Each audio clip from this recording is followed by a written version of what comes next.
Assalamu alaikum wa rahmatullahi wa barakatuh. Meyrimdүү, ырайымдуу улуу Аллах Тааламдын улуу аты менен баштайбыз.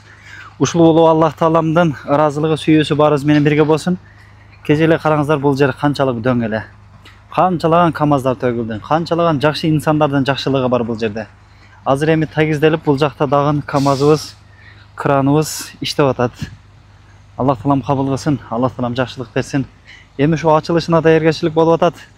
Жамаат бир агабыз Аллах Тааламдын ыраазылыгы үчүн өзү ушундай оор ишти иштейт экен. Аллах Тааламдын ыраазылыгы үчүн бир тонна семетин алып берейин деп, бир тонна семетин алып берди.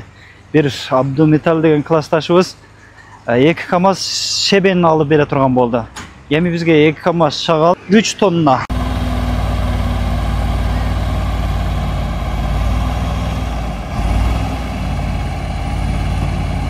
Семет керек деп атат. Мына караңыздар. Дагы деле иштеп атабыз мына. Аллах Таалам ыраазы болсун.